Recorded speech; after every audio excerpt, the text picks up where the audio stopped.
दोस्तों, मैं हूँ कमर चीमा और दोस्तों जिस तरह के आप देख रहे हैं मेरे साथ मौजूद है, हँसता मुस्कुराता चेहरा सुमित पीर भाई का। सुमित भाई आपके वक़्त का बहुत शुक्रिया। थैंक यू चीमा साहब, थैंक्स फॉर द इनविटेशन। बहुत सुमित भाई शुक्रिया। बड़ी मेहरबानी सुमित भाई। सुमित भाई आपसे 2-3 दफ़ा क्या बड़ी दफ़ा बात हुई है कि ये अमेरिकन्स और ब्रिटिश जो हैं, ये इंडिया को बड़ा टफ टाइम दे रहे हैं, लेकिन आपने कहा कोई मसला नहीं है। अभी लेटेस्ट लेटेस्ट जो खबर है, उसमें उन्होंने कहा है यूएस प्रेसिडेंट जो बाइडेन ने कहा है कि इंडिया जो है, हमारे अलाइज में से वो एक एक्सेप्शनल कंट्री है, जिसने यूक्रेन के ऊपर जो रशिया ने इन्वेजन की है, उसको कंडेम नहीं किया। और ये जो उन्होंने कहा है कि India's response was shaky, shaky. ठीक है जनाब? ये बताएँ, मैं ब्रिटिश पे भी आता हूँ, पहले ज़रा अमेरिका को डिस्कस कर लें क्योंकि ब्रिटेन ने भी एक जो है वो बड़ी आपके बारे में स्टेटमेंट दी है। इंडिया को कोई परवाह नहीं है। इंडिया समझता है कि मेरी $400 अरब की ट्रेड है, मुझे टेंशन ही कोई नहीं। यहाँ की अंदर खाए कहीं टाँगें खड़खड़ा रही हैं। चीमा साहब, सबसे पहले तो धन्यवाद शो पे बुलाने के लिए। चलिए शुरू करते हैं। देखिए, पहली बात तो ये मुझे ना एक समझ नहीं है, अलाई का मतलब क्या होता है? हम तो उनके अलाई कहीं है नहीं। कौन से हम जंग पे चल रहे जो उनके साथ हमारे जहाज उड़ रहे हैं उनके अलाई हो गए? हम उनके पार्टनर हैं। पार्टनर वो भी फॉर अ पर्टिकुलर मिशन और अ कॉज। अलाई तो वो होता है ना जो जिसे हम हिंदी में कहते हैं पट्ठा। भाई साहब, हमारी पॉलिसी तो इंडिपेंडेंट, हम तो जिंदगी में किसी के पट्टे नहीं बने। ये बाइडेन साहब को पता नहीं कहाँ से खाब आ रहे, उम्र शायद ज्यादा हो गई। कोई बात नहीं, ऐसा हो जाता, उम्र का तकाजा है, कोई बात नहीं। तो पहली बार तो ये क्लैरिफाई कर दूं, वी आर पार्टनर्स। पार्टनर ऐसे होता है, अलाई ऐसे होता है। मतलब हिंदी में उर्दू में उसे चमचा कहते हैं। तो वो वाली बात नहीं, वो ना उस चीज से निकल जाए। दूसरी बात, इंडिया की जो पॉलिसी है वो इंडिपेंडेंट है सीमा साहब। Foreign policy independent, nobody can dictate terms. तो जो हमारा अपने फॉरेन पॉलिसी में अच्छा लगेगा वो हम कर रहे हैं, वो हम करेंगे। रशिया से तेल भी ले रहे, दुनिया को बता के ले रहे, खुले में ले रहे। कोई थोड़ी ना कि बैरलों में तेल आ रहा हो और श्रीलंका के पोर्ट से उठा के ला रहे, ले रहे हैं, उसमें कोई दिक्कत नहीं। तीसरी बात, अब ये जो शेकी का वर्ड है, अब शेकी तो is a state of mind ना। या तो बोले they are not with us, we are not with us. हमने एक हमने जो एक बीच की लाइन ली, हमने बोला वी वांट सीज फायर। आज भी जो बाइडेन साहब सीज फायर की बात नहीं कर रहे। अगर आप यूक्रेन की हालत देखिए, आपको ये लोगों 10-15 दिन पहले आपके चैनल में हमने बात किया भाई, ये ज़ेलेंस्की जो स्टैंड अप कॉमेडियन है, कोकेन एडिक्ट है, ये अपनी कंट्री पॉलिटिकल पप्पा जो है, ये अपनी कंट्री को सीरिया अफगानिस्तान बनाने में क्यों लगा? आजकल कितना फर्क लग रहा है आपको सीरिया और यूक्रेन में? बहुत ज्यादा नहीं है। और आपने मुझसे किसी और ने पूछा था भाई अगर ये लड़ाई ऐसी चलेगी क्या होगा? मैंने कहा लोग ज्यादा मरेंगे, ज्यादा नुकसान होगा। अगर रशिया को लड़ाई जल्दी खत्म करनी तो बहुत ज्यादा लोग मरेंगे फिर। तो जितनी ये लड़ाई लंबी चलेगी उतना नुकसान होना। जानो माल का नुकसान होना, माल का ज्यादा होता है, जान का कम होता है। तो ये एक नेचुरल सी बात है। तो अब ये ज़ेलेंस्की साहब कल कह रहे हैं कि भाई देखो जी, मेरा पोल में तो कुछ बचा ही नहीं। उस शहर में 3 लाख लोग फंसे हैं, यहाँ लाख लोग फंसे हैं, यहाँ फूड क्राइसिस है, यहाँ फेमेन है। आज तो यूक्रेन का एक मिनिस्टर ये भी कह रहा है देखो जी, अगर इन न्यूक्लियर रिएक्टरों को कुछ हो गया तो एक न्यूक्लियर बॉम्ब का काम करेंगे। ये तो हम आप 15 दिन पहले डिस्कस कर चुके हैं। मुझे ये समझ नहीं आ रहा यार, खुदा के बंदे तू एक बार बता यार, हम हजारों किलोमीटर दूर ये बात समझ रहे हैं, तुझे वहां बैठ के बात समझ नहीं आ रही। आप कह रहे हो रशिया ने हाइपरसोनिक मिसाइल यूज किया, हम कह रहे थे यूज करेगा, आपको नहीं पता? When you are no match to Russia, then why are you picking up this war with Russia? और जिस नेटो के चक्कर में आप कर रहे हैं चीमा साहब, नेटो ने आज से किसको बचाया? आज तो नेटो का जो कॉन्सेप्ट है दैट इज गेटिंग चैलेंज। दूसरी बात मैं आपको बताऊं, अब तो ज़ेलेंस्की भी कह रहे हैं भाई देखो, हम नेटो के साथ बातचीत करने को तैयार है रशिया के साथ कि हम नेटो में नहीं जाएंगे। भाई पहले कर लेते, इतनी तबाही तो नहीं होती। वैसे क्या तो आप समझ गए नेटो नहीं बचाएगा? अब देखिए, ये शेकी वेकी जो है ये एक स्टेट ऑफ माइंड है, या आप ये एडजेक्टिव, ये कोई एब्सोल्यूट टर्म नहीं है। एब्सोल्यूट टर्म इज यस और नो। Shaky, good, better. अब वही वाली बात है, हिंदी में कहते हैं जी मजा नहीं आया, और मैं कह रहा हूँ ऐसी कोई मसाज बेच रहे जन मजा नहीं आया। तो ये शेकी वुकी तो ठीक है, अमेरिकन टर्मिनोलॉजी है, पर it is not a black and white term. Whatever he takes shaky is his perception. उनके परसेप्शन में कुछ भी हो सकता है। परसेप्शन का मैं क्या करूं? या तो वो ब्लैक एंड व्हाइट में फर्म स्टेटमेंट है, जो ग्रे का स्टेटमेंट है वो भी एडजेक्टिव, तो उससे तो कुछ वैसे समझ नहीं आता। ये हमारा कहना है जी अमेरिकन को लेके। बाकी देखिए, हम वहीं खड़े हैं, हमारा स्ट्रेटजी नहीं बदली। आज भी हम कह रहे चीमा साहब, cease fire, cease fire, cease fire. वो लगे पुतिन को विलन बनाने में काम। और एक और चीज आपको मैं बताऊं, मजे की बात, अभी लास्ट 15 दिन पहले उन्होंने हमारी बहन जी कमला हैरिस जी को भेजा था हंगरी, पोलैंड और शायद ये रोमानिया गई थी। तो वहाँ के 3 प्रधानमंत्री जी आए थे ज़ेलेंस्की से मिलने, बड़ी फ़ोटो-वोटो छपी थी जी, किसी बंकर शंकर में कॉफ़ी-वॉफ़ी चल रही। चलिए अच्छी बात है, नेस्काफ़े की कॉफ़ी पीना चाहिए, ग्रीक कॉफ़ी भी अच्छी होती है, टर्किश कॉफ़ी भी अच्छी होती है, मुझे तो सारी पसंद है, सच बोलूँ आपको। पर उसके बाद हुआ क्या? वो निकल लिए, कहता तू टेंशन ना ले, हम तेरे पीछे खड़े हैं। अब हुआ क्या? कोई तो आ नहीं रहा उसकी मदद के, कोई उसको हथियार दे नहीं रहा, कोई उसका साथ दे नहीं रहा।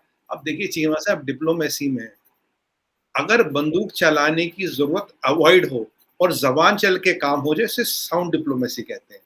तो बाइडेन साहब और ये सारे तो साउंड डिप्लोमेसी कर रहे हैं ना, बंदूक नहीं चला रहे, जवान चला लेते, एक आध बाइट इधर उधर दे देते हैं, हम लोग आप लोग डिबेट कर देते हैं, दुनिया को लगता हाँ ये भी जिंदा है, ये काम चल रहा है, कार्रवाई चल रही, हो क्या रहा है?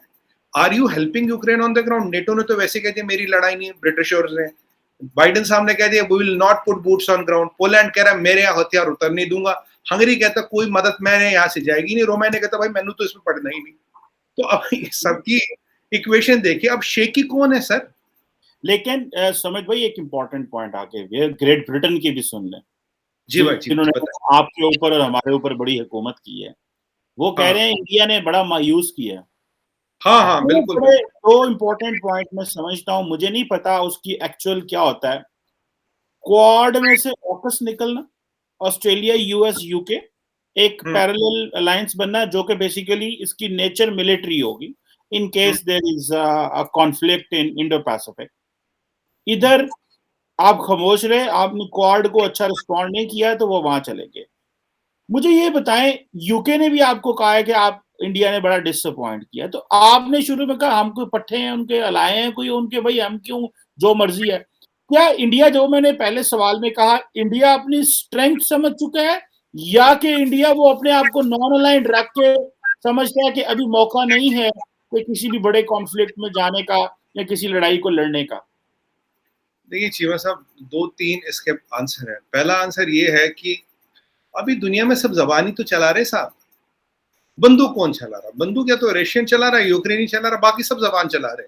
हकीकत जिंदगी ये है, ये आप भी जानते हैं, मैं भी जानता हूँ, सब जबान चला रहे, कोई ये बाइट दे रहा है। अब मीडिया की दुनिया में तो कहते हैं बाइट देने का, बाइट चला देते हैं, पहली बात।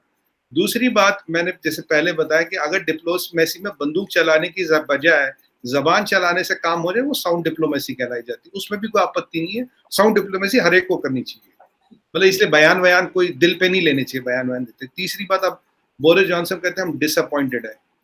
आपको याद होगा यही बोरिस जॉनसन साहब पीछे जब फ्रांस और जर्मनी बात कर रहे थे पुतिन से, जब ये न्यूक्लियर वाला मसला खड़ा हुआ, यार ये जो वहां 15 न्यूक्लियर रिएक्टर, अगर इनमें कुछ हो गया, यूक्रेन तो गया, रशिया में भी तबाही मचेगी। कल भी मैक्रोन साहब ने 1 घंटा पुतिन से बात की, बोरिस जॉनसन ने बात नहीं की।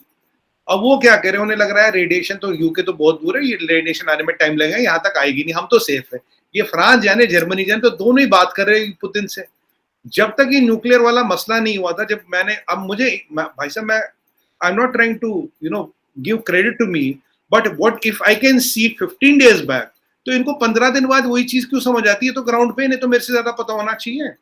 मैंने आपको बोला कि जैसे ये न्यूक्लियर फ्लैश पॉइंट आएगा, सब बात करने लगेंगे पुतिन से, सबने बात करनी शुरू की पुतिन से। कल भी मैक्रोन साहब ने पुतिन से बात की, अच्छी बात है, करनी चाहिए, लड़ाई रोकने की कोशिश करनी चाहिए। अब बोरिस जॉनसन साहब ने फिर वो इंग्लिश बोल दीजिए, आई एम डिसअपॉइंटेड। अब सर देखिए, हम मिठाई तो बेचते नहीं, ना हम कैवियार बेचते हैं, ना हम बिरयानी बेचते हैं, ना हम खीर बेचते हैं, जो खा के तनु मजा आंदा है, तो बोला I am very pleased and happy. We will look at our interest, sir. Our interest, we have a strategic interest, we have independent foreign policy. You go and do your policy. भाई तेनू इतनी disappointment हो रही है पाजी, तुसी अपने बंदे भेजो लड़ने के लिए। भाई डिसअपॉइंटमेंट बोलने से चीमा साहब होगा क्या? डिसअपॉइंटमेंट हो रही तो कुछ काम करो ना, चलो आप हमसे डिसअपॉइंटेड हो। अब इस मैनेजमेंट में कॉन्सेप्ट होता है making external enemy, externalizing the problem.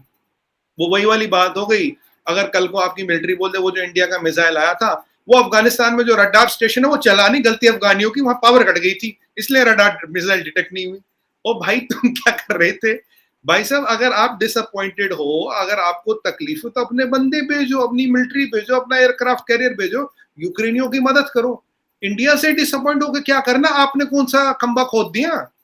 पहले तो ये बताओ आपने कौन सा खंबा खोद दिया, उसके बाद हमसे डिसअपॉइंट या पॉइंट होना।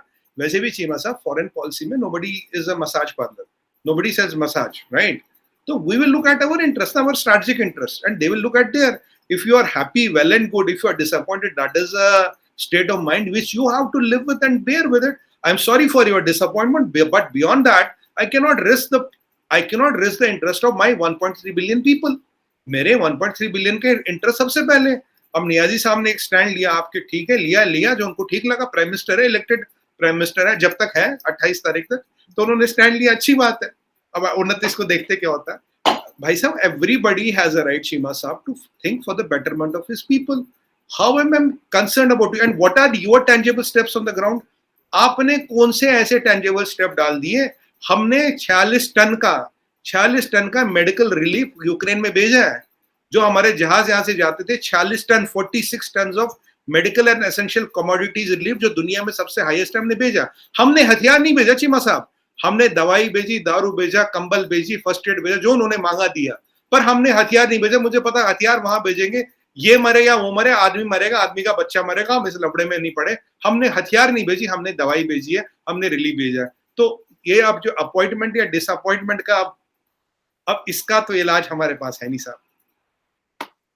अच्छा, तो चलो ये बात तो हो गई कि आप कह रहे हैं कि अगर वो डिसअपॉइंट हो रहे हैं तो हमें इस चीज से कोई गर्ज नहीं है, हमारा इस चीज से कोई लेना देना नहीं है.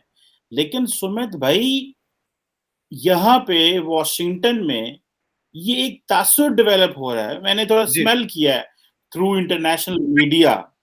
वो कह रहे हैं कि इंडिया वो इंडिया नहीं है जिसके ऊपर आप बैंक करके बैठे हुए हैं. India is not a trustworthy partner.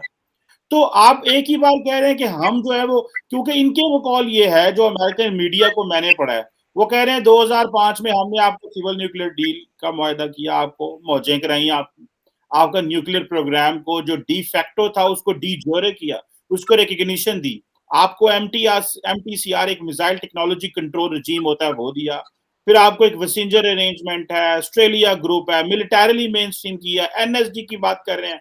Security council में ओबामा ने आपकी पार्लियामेंट में आके बात की कि जी हम आपको परमानेंट मेंबर लेना चाहते हैं. भाई इतना कुछ कर रहे हैं. फिर इसरो को बहुत आपके दिया, सारी स्पेस एंड टेक्नोलॉजी की जो बहुत सारा कुछ, आज आप क्रूज बना के कह रहे हैं कि हम वो कपड़ा मार रहे थे, हमारे हाथ से छूट गया, वो सारा तो अमेरिकन ने आपकी बड़ी मदद की हुई है. तो यहाँ पे ये तासुर है कि ये तो आसान फरामोश है. तो how do you take this? आप क्या समझते हैं कि आपने भी बहुत कुछ दे दिया, तो सो व्हाट, इंडिया ने, अमेरिका या वेस्ट ने देगा तो क्या होगा? या क्या आप समझते हैं कि ये मगरब की मजबूरी है, उन्होंने आपको देने देना? देखिए चीमा साहब, पहले तो बोलूंगा बहुत बढ़िया सवाल किया आपने, एक्सीलेंट क्वेश्चन. अब मैं जवाब देता हूँ सर. सबसे पहले वो जिस पे आप कपड़ा मारने वाला कह रहे हैं, वो ब्रह्मोस था, वो इंडियन रशियन कोलैबोरेशन है, उसमें अमेरिका का कुछ लेना देना नहीं है. दूसरी बात, जो भी अमेरिका ने हमें दिया सर, पूरा डॉलर दे के लिया सर. एड थोड़ी लिया, ट्रेड किया है. एड नहीं लिया, ट्रेड किया है. तो अगर आप एड देते तो एहसान करते, ट्रेड करोगे तो दुकानदारी है ना. मैंने माल दिया, मैंने पैसे दिए, आपने माल दिया. इसमें ना आपने मुझ पे एहसान किया ना मैंने आप पे एहसान किया. पॉइंट नंबर 3, हमारा ट्रेड है, अच्छी बात है, प्रॉस्पेरिटी है. बट एक बात बताइए, आज Indian foreign policy is not driven by American trade और एनीबडीज एड. अमेरिकन ट्रेड और एनीबडीज एड, वैसे एड तो हम किससे लेते नहीं, पर फिर भी मैं अमेरिकन ट्रेड और anybody's aid. Our foreign policy is driven by our interest. हमारा इंटरेस्ट कहाँ क्या है? अब मैं बताऊं आपको, आप कह रहे जी हम अमेरिका ने ये दिया, अमेरिका का हमने आपको ये दिया. तो अमेरिकन मीडिया तो बहुत कुछ कहता. अब वो कहते थे सद्दाम हुसैन के पास वेपन्स ऑफ मास डिस्ट्रक्शन है, मिले. वो कहते बायोलॉजिकल वेपन्स है, मिले. उन्होंने तो ऐसे तो कितनी जगह उन्होंने बोला भाई डेमोक्रेसी के नाम पे हमने बमबारी की, 34 बार वर्ल्ड अफेयर्स में इंटरवीन किया, 54 बार बमबारी की पिछले 70 सालों में in the name of democracy. Saddam Hussain की, अब ये आईसिस कहाँ से आया, अफगानिस्तान में उन्होंने क्या किया. तो ये सबको अमेरिकन मीडिया हाईलाइट करता है. देखिए मीडिया वही हाईलाइट करता है जो कंट्री करती है. ठीक है, अमेरिकन मीडिया का पूरा हक है, वो हाईलाइट कुछ भी कर सकते हैं. पर साहब ये बताइए चीमा साहब, आप मुसलमान हैं, मैं हिंदू हूँ और वो क्रिश्चियन है, तो अमेरिकन मीडिया का लिखा हुआ शब्द alphabet, is it the words of Bible which can not be challenged? It is not. It is opinion. At the end of the day op-ed होगा, इसमें ओपिनियन लिखा होगा. आप जैसे मेरे जैसा राइटर होगा जिसने ओपिनियन लिखा होगा. अब आपकी ओपिनियन क्या, आपकी तबीयत क्या है, उसके लिए हम अपनी फॉरेन पॉलिसी चेंज नहीं कर सकते ना. हम आपके साथ हैं, देखिए कोई दिक्कत नहीं है. पर जहां हमारा इंटरेस्ट है वहां पहला आप देखते हो अमेरिका फर्स्ट, आप देखोगे पाकिस्तान फर्स्ट, मैं देखूंगा इंडिया फर्स्ट. ये तो जाहिर सी बात है ना. इसमें कोई मनमुटाव वाली बात नहीं है. आप अपनी कंट्री का इंटरेस्ट देखोगे, मैं अपनी देखूंगा, अमेरिकन अपना इंटरेस्ट देखेगा। मुझे बताइए, वेपन्स ऑफ मास डिस्ट्रक्शन मिले, बायोलॉजिकल वेपन्स मिले? कुछ तो मिला नहीं। ऐसे तो कितने आपने, अगर आप मैं कर्मकांड गिनाने जाऊं तो बहुत कर्मकांड है, अच्छा नहीं लगता गिनना, बट कर्मकांड तो आपके भी बहुत है। पर आपके मीडिया ने तब आपको सपोर्ट किया, तब बोला पक्की इंटेल है, सद्दाम हुसैन के पास ये है। अब उसके पास तो कुछ भी नहीं मिला जी, वहां जाते थे मुर्गियों का फार्म मिलता था। अब मुर्गियों के फार्म में कौन सा बायोलॉजिकल वेपन है वही जाने। और अब मैं फिर बोलूंगा, आपने मुझे छेड़ ही दिया, बोल दूंगा आज, वुहान इन्हें दिखता नहीं। इनको ये अमेरिकन मीडिया में जो आपके दोस्त है, बोला यार कुछ वुहान वुहान पे भी लिखो ना। बोले जो 1 मिलियन, ये जो वायरस आया था, चीनी वायरस, जो 1 मिलियन अमेरिकन मार गया, भाई आया कहां से था? मतलब 1 मिलियन लोग आपके मार गया, 1 मिलियन, ये वायरस आया कहां से भाई? इसके बारे में तो कुछ लिखो। ये वायरस लीक हुआ, अच्छा ये बताइए चीमा साहब, आप भी एनालिस्ट हैं, ये जो अमेरिकन इंटेलिजेंस रिपोर्ट बना रही थी कि जी ये वायरस लीक हुआ या ये इंजीनियर्ड लीक है या ये जेन्युइन लीक है, इस पे तो वो रिपोर्ट कहां गई? आपके यहाँ हमारे चीजें गायब हो जाती थी एक जमाने में, यहाँ तो आज भी गायब होती। वो रिपोर्ट तो मैंने देखी नहीं, इसमें क्या लिखा है? मतलब 3 महीने में बाइडेन साहब ने बोला था जी हमें रिपोर्ट चाहिए, अब 6 महीने तो हो गए, मैं भी इंतजार कर रहा था 3 महीने में कुछ लगे, रिपोर्ट तो आई नहीं। आप बताइए, आपने ये जो आपने हुआवी को क्यों बैन किया, आपने ZTE को क्यों बैन किया? वो कहने को तो वो एक कमर्शियल ऑपरेटर ना, बेचारा टेलीफोन के इंस्ट्रूमेंट, वो इंस्ट्रूमेंट बनाता, उसको क्यों बैन किया? देखिए, जब आपका अपना इंटरेस्ट आए तो तब आपकी एक पॉलिसी, जब किसी और का इंटरेस्ट आए तब आपकी दूसरी। वही वाली बात है, हुआवी ZTE मेरी बैन है because it is a national security threat. तेरे या तेनू कोई गल नहीं, तुसी यूज कर, तेरे लिए बहुत सेफ है भाई। ऐसा नहीं हो सकता ना। अब वही वाली बात है कि अब मेरे यहाँ F-16 आउटडेट हो रहा है, हमारे पास आए थे, हम F-16 का टोटल, लोकहिड मार्टिन ने बोला टोटल प्लांट इंडिया में लगा लेंगे। हमने कहा यार ये क्या बात करो यार, ये 15 साल पुरानी मशीन का यहाँ क्या करना? देखिए, बिजनेस अपनी जगह, इंटरेस्ट अपनी जगह है, but we will look for our interest ना, our foreign policy is completely independent, we are with you. हम कई सारी चीजों में आपके साथ है, बट आप वो सोचो कि वो भाई वो पट्टे वाली बात है कि भाई वो तो, अब मैं और भी कुछ वर्ड है मैं बोलना नहीं चाहता, आप समझ गए होंगे। वो पार्टनर को आप पार्टनर की तरह ट्रीट करो और वैसे चलो। और बाकी आपने आज तक सीज फायर की बात नहीं की, आपको बात करनी चाहिए थी सीज फायर की। ये जो अभी ज़ेलेंस्की की हालत हो रही, आज मैंने कल एक और इंटरेस्टिंग चीज पढ़ा चीमा साहब के नेटो कह रहा, तू हमारे अधिवेशन को, यू एड्रेस आवर सेमिनार और सेशन व्हाटएवर। मुझे एक बार बताओ चीमा साहब, यार जूम पे बैठ के वो नेटो को एड्रेस कर देगा, वैसे इंग्लिश उसको कम आती है, ठीक है जी, गोरों को वैसे समझ नहीं आनी, कुछ कुछ बोल देगा अंग्रेजी इधर उधर कर कर आके, बेचारा वो जो पीछे हाइपरसोनिक मिसाइलें गिर रही है, बॉम्बे गिर रही है, वो रुक जाएंगी क्या? ये तो वही वाली बात हुई, बुरा मत मानना इस चीज बोलूंगा। अब नियाजी साहब गए चाइना, और चाइना में बैठ के चाइना की सरजमीन से जी जिनपिंग से वीडियो कॉन्फ्रेंस में बात कर रहे थे। अब मैंने किसी से पूछा ये क्या चमत्कार है? बोले बोले बोले देखो यार, पैकेट लॉस होता है, 25 मिली सेकेंड्स का फाइबर का डिले है, विद इन कंट्री ये डिले 15 मिली सेकेंड होता है, to save 10 milliseconds of delay and to have a seamless conference, वो की। अब ये देखिए, अब वहां बैठ के तुम नेटो का एड्रेस करो, उससे क्या होगा? नेटो आपकी मदद तो कर नहीं रहा या कर नहीं पा रहा। सवाल ये है कि अगर वो भी एक अपनी इंडिपेंडेंट फॉरेन पॉलिसी रखते, अगर वो नेटो का लॉलीपॉप नहीं पकड़ते, अगर वो ये जो चीजें जो जिनमें फंस गए ये नहीं फंसते, आज आज विडंबना ये है चीमा साहब, दुनिया में people like Japan are today seriously worried. A country like Singapore is seriously worried कि जिनकी security is depending on NATO. भाई अगर कल को चाइना खड़ा हो गया उनके अगेंस्ट, तो is NATO effective? Is NATO going to come? What is the plight of Taiwan today? Can United States of America defend Taiwan? That's a $1 billion question. लेकिन सुमित भाई, एक तरफ आप अपने अलायंस बना रहे हैं, आप कोलंबो सिक्योरिटी कॉन्क्लेव में आपने नेशनल सिक्योरिटी एडवाइजर साहब जो हैं वो चाह रहे हैं कि हम अपना अलायंस बनाएं, यहाँ पे अफ्रीकन नेशंस को आपके बैकयार्ड पे एक अपना बना रहे हैं, उधर से आप बांग्लादेश को, मालदीव, भूटान, सार्क को आपने डिसफंक्शनल कर दिया। तो जारी बात है कि जो अमेरिका जो अलायंस बनाएगा वो उससे कुछ ना कुछ तो चाह रहा होता है ना, तो वो तो जारी बात है आपसे, आपको उन्होंने बहुत कुछ दिया है, वो अलग बात है कि अब आपकी पोजीशन ये है। मैं सुन रहा था, क्या नाम है उनको, जयशंकर साहब को, तो वो कह रहे थे हमने साइड चुन ली है and that is Indian side. तो जारी बात है, आपकी बात है, वो India first, Pakistan first, America first, वो सारे करते हैं, लेकिन ऑब्वियसली ये एक बहुत बड़ा चाइना का जो कॉन्फ्लिक्ट था मेरे अंडरस्टैंडिंग में, अगर चाइना के साथ कल को मामलात खराब होते, वो एक लॉन्ग टर्म एक और चीज थी, आती बात में पता चलता। लेकिन यहाँ पे थोड़ी सी पोजीशन जो है वो डिफरेंट है। अच्छा, क्विक लास्ट क्वेश्चन, जी, चाइना पे भी आप इसी तरह ही न्यूट्रल रहेंगे जिस तरह पे रशिया पे? अगर चाइना किसको अटैक करेगा, आप या तो बताइए। नहीं नहीं नहीं नहीं, चाइना फॉर एग्जांपल ताइवान पे अटैक करता है, चाइना जो है वो किसी और आपके क्वाड मेंबर पे इंगेज होता है, या कुछ इस तरह। आप फिलीपाइंस को और बाकी ममालिक को असला तो बेच रहे हैं, ठीक है, तो कल को अगर आप वहां क्वाड किसी मेंबर पे अटैक होता था तो आप खड़े होंगे, या आप कहेंगे कि नहीं ये तो अमेरिका का मसला है, हमारा इससे कोई नहीं है?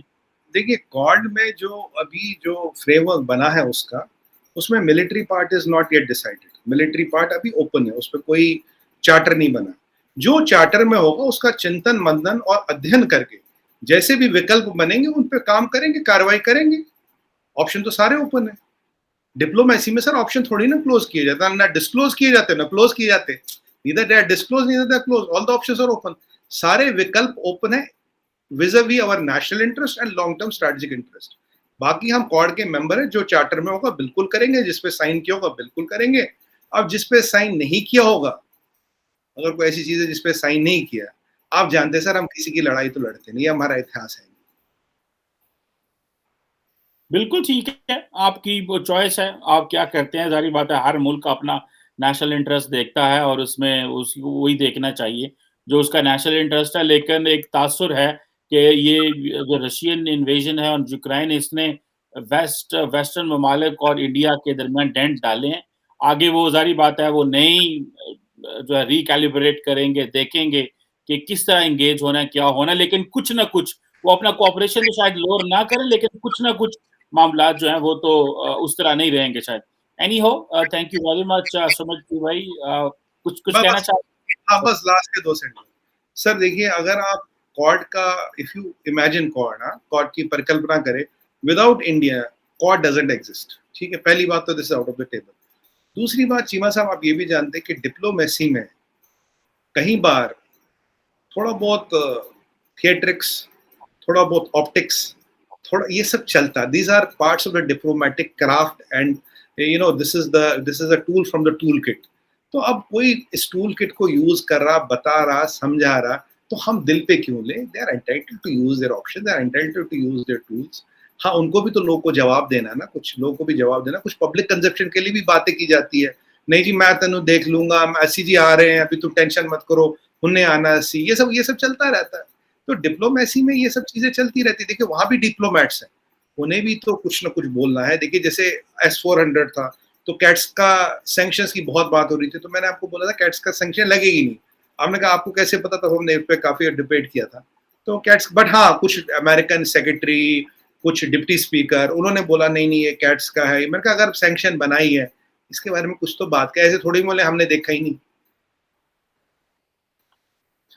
चले, ठीक है ठीक है, thank you very much Sumit पीर भाई, बहुत शुक्रिया आपके एनालिसिस का और आपके वक्त का, हमेशा आप टाइम देते हैं, बड़ी मेहरबानी। Thank you sir.